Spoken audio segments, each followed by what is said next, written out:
Imagine risking your life for a single bag of flour.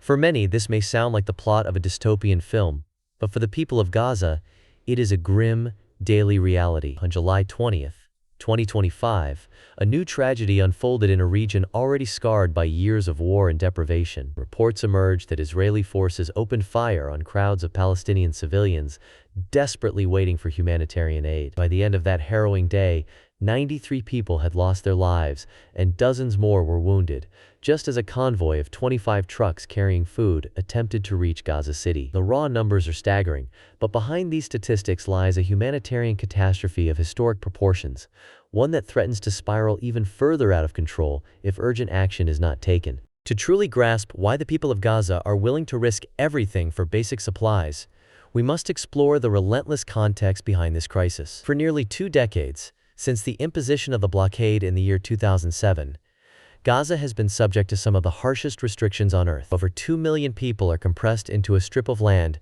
barely 40 kilometers long and less than 12 kilometers wide at its broadest point. This coastal enclave has become one of the most densely populated regions on the planet. The blockade has choked the flow of goods, food, medicine, and fuel, turning daily necessities into rare commodities. Clean water is scarce, electricity is unreliable, and medical care is often out of reach. For most families, survival now depends almost entirely on humanitarian aid, which itself has become an uncertain and dangerous lifeline. The most recent escalation in violence traces back to October 7, 2023, when Hamas launched a devastating attack on Israeli territory. Over 1,200 Israelis, predominantly civilians, were killed and hundreds more abducted. Israel's response was swift and overwhelming. A massive military campaign was launched, and the impact on Gaza's civilian population has been catastrophic. According to local health authorities, nearly 59,000 Palestinians have been killed since then, with the vast majority of victims being civilians. Men, women, and children who had nothing to do with the fighting. These are not just statistics. Each number represents a shattered family, a lost future, a community left in mourning. The violence has forced almost the entire population of Gaza to flee their homes at least once. Repeated evacuation orders, delivered by leaflets, text messages, and loudspeakers, have driven families from neighborhood to neighborhood, often with nowhere safe to go. According to the United Nations Office for the Coordination of Humanitarian Affairs, nearly 88% of Gaza is now under evacuation orders, or designated as militarized zones. That means more than 2 million civilians are squeezed into just 12% of the territory. Essential services, hospitals, water treatment facilities, storage warehouses have largely collapsed. The social fabric is unraveling under the unrelenting stress of war and deprivation. Scenes of desperation are everywhere. Qassem Abu Khater, a 36-year-old father, described the chaos at one aid distribution point. The tanks were firing shells randomly at us, and Israeli sniper soldiers were shooting as if they were hunting animals in a forest. Dozens of people were martyred right before my eyes, and no one could save anyone. His words echo the terror and helplessness felt by thousands facing similar circumstances every day. International aid organizations are raising the alarm with increasing urgency.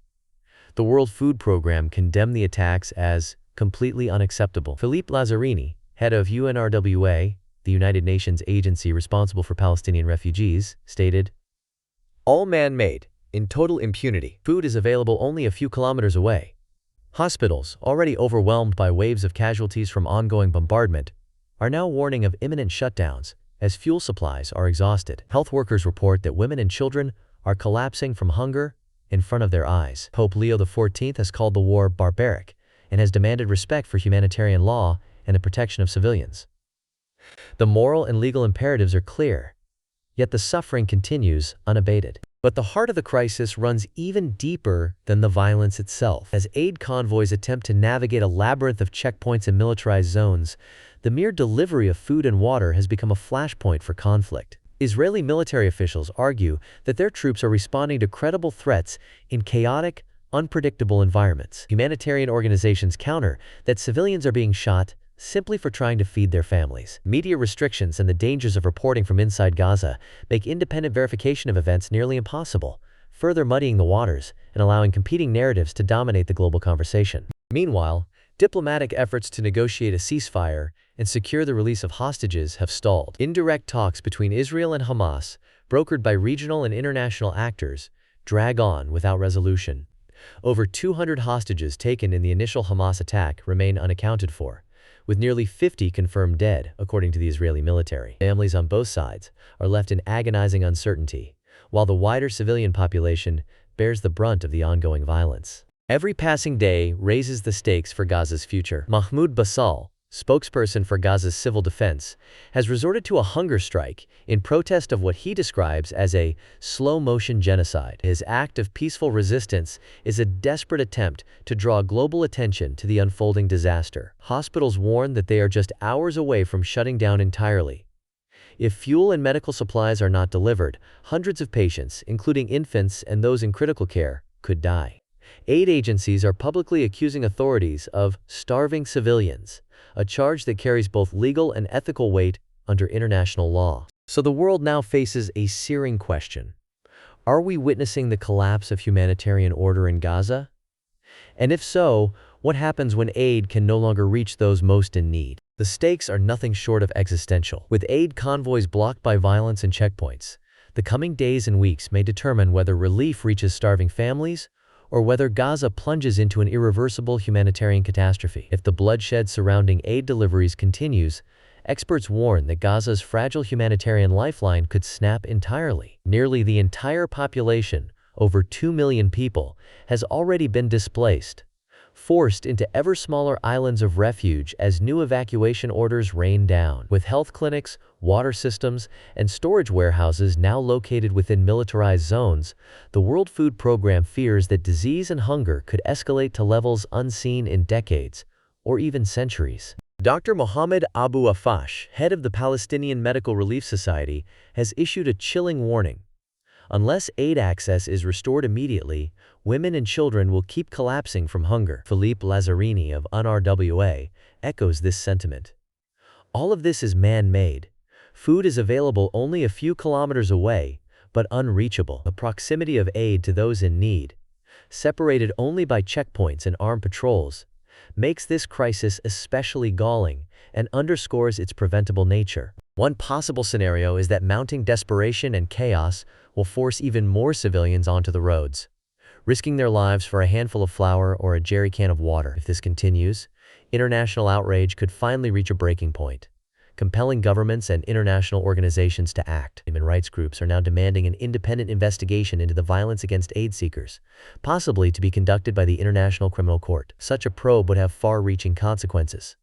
Not only could it lead to war crimes charges for those responsible, but it could also trigger new diplomatic tensions and force a reckoning over how humanitarian aid is delivered in conflict zones. Alternatively, there may be a push for new, neutral corridors for humanitarian relief, monitored by international observers from organizations such as the United Nations, the International Committee of the Red Cross, or regional partners. Establishing such corridors could reduce the risk of deadly confrontations at aid points and increase pressure on all parties to respect the basic rights of civilians. However, creating and maintaining these safe zones requires both political will and robust security guarantees. Two elements that have been sorely lacking throughout this crisis. For viewers far from Gaza, it can be easy to feel powerless in the face of such immense tragedy. Yet the lessons from this crisis are universal and deeply relevant to all of us. First, the right to food, water, and safety is not merely a humanitarian ideal. It is enshrined in international law. The Geneva Conventions and other treaties obligate all parties in a conflict to protect civilians and ensure access to life-sustaining aid. When these rights break down anywhere, it exposes cracks in the entire global order. The erosion of humanitarian norms in one conflict zone can set dangerous precedents that may be repeated elsewhere. Second, access to accurate information and accountability matter more than ever. As media access becomes increasingly restricted in war zones, it is crucial to demand transparency from all sides, to support fact-based reporting, and to challenge official narratives that may obscure crimes or suffering. In Gaza, journalists face immense risks, and many have lost their lives trying to document the truth. The fog of war makes it easy for disinformation to spread, allowing atrocities to go unpunished and victims to be forgotten. Third, your voice as a member of the global public matters more than you might think. History is full of examples where public pressure has forced governments and organizations to change course. The anti-apartheid movement, global campaigns against landmines, and efforts to end famine in Ethiopia all began with ordinary people refusing to turn away. Today, supporting credible aid agencies, Amplifying calls for investigations and simply refusing to look away can be powerful acts of solidarity. So what practical solutions remain to prevent total disaster for Gaza if aid convoys continue to be blocked or attacked? The tragic truth is that there is no purely technical fix. The barriers to aid in Gaza are not logistical. They are political and military. Only a combination of sustained international pressure, robust legal accountability, and bold diplomatic action can unlock the border for life-saving relief. This means not only urging governments to uphold their obligations under international law, but also supporting independent investigations, demanding access for humanitarian organizations, and holding all parties accountable for violations. The consequences of inaction are dire and could extend far beyond Gaza's borders. A complete collapse of the humanitarian system could trigger mass starvation, widespread disease outbreaks, and even broader regional instability. History offers sobering parallels.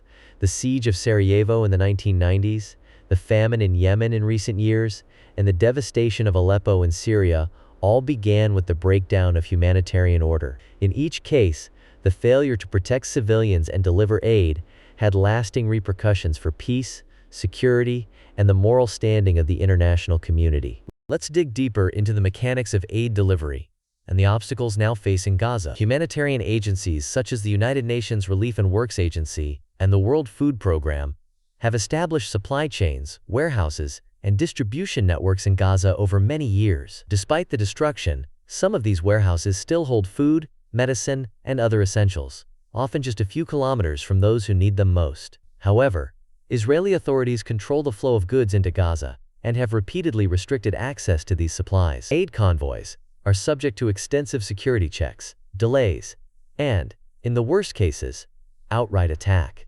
Even when convoys are cleared to enter, they face the risk of violence from all sides, armed groups, desperate crowds, and military patrols alike. The current crisis has also triggered a wave of mass displacement. On July 20th, the Israeli military issued new evacuation orders for the Deir el-Balah area, a once crowded part of central Gaza. Tens of thousands of Palestinians, already displaced multiple times, were forced to pack their few remaining belongings onto donkey carts and trudge south in search of safety. The United Nations described this order as yet another devastating blow to the fragile lifelines keeping people alive across the Strip. The newly designated evacuation zones included critical humanitarian warehouses, health clinics, and water infrastructure, further complicating efforts to deliver aid and maintain basic services. Against this backdrop, the voices of local and international leaders have grown steadily more urgent. Munir al-Bursh, Director General of Gaza's Health Ministry, warned of compounded massacres caused by starvation and ongoing bombardment. The United Nations issued a stark warning that Israeli authorities are starving civilians in Gaza and called for an immediate end to the siege. Nihad Awad, National Executive Director of the Council on American-Islamic Relations, characterized the attacks on aid seekers as a genocide and an indictment of a Western political order. These are not just rhetorical flourishes. They reflect a growing frustration with the international community's failure to act decisively. Meanwhile, Pope Leo XIV has made repeated appeals to the global community to observe humanitarian law and protect civilians. In a statement following a deadly strike on Gaza's only Catholic church, he condemned the indiscriminate use of force and the forced displacement of populations. The Catholic Latin Patriarch of Jerusalem, Pier Battista Pizzaballa, visited the devastated territory, holding Mass in a rare show of solidarity and adding a spiritual dimension to the calls for peace and justice. How might this crisis evolve in the coming months? There are several scenarios, each with far-reaching implications. In the worst case, the violence and obstruction of aid could intensify, leading to the complete collapse of Gaza's humanitarian system. This would likely result in mass starvation, widespread disease, and a further escalation of the conflict, potentially drawing in neighboring countries and destabilizing the wider region. Alternatively, the international community could step in more forcefully, advocating for direct and secure aid delivery systems, possibly bypassing existing channels and relying on impartial organizations such as UNRWA and the International Committee of the Red Cross. This could improve transparency and accountability, but it would also face resistance from parties seeking to maintain control over the process. An even more dramatic possibility is the initiation of a comprehensive investigation by the International Criminal Court. If evidence of deliberate targeting of civilians is confirmed, Such an investigation could lead to war crimes charges against those responsible.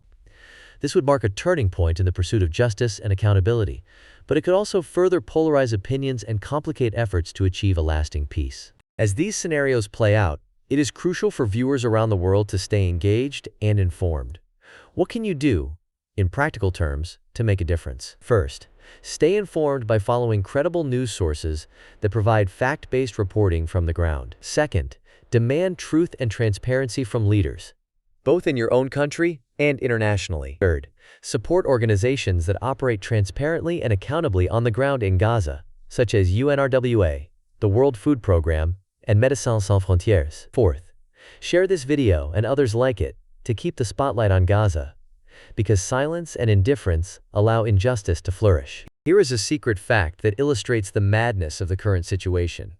Despite the widespread destruction, humanitarian warehouses in Gaza still contain food and medicine, sometimes just a few kilometers away from those in desperate need. It is not the absence of aid that is causing this nightmare, but the barriers to its delivery.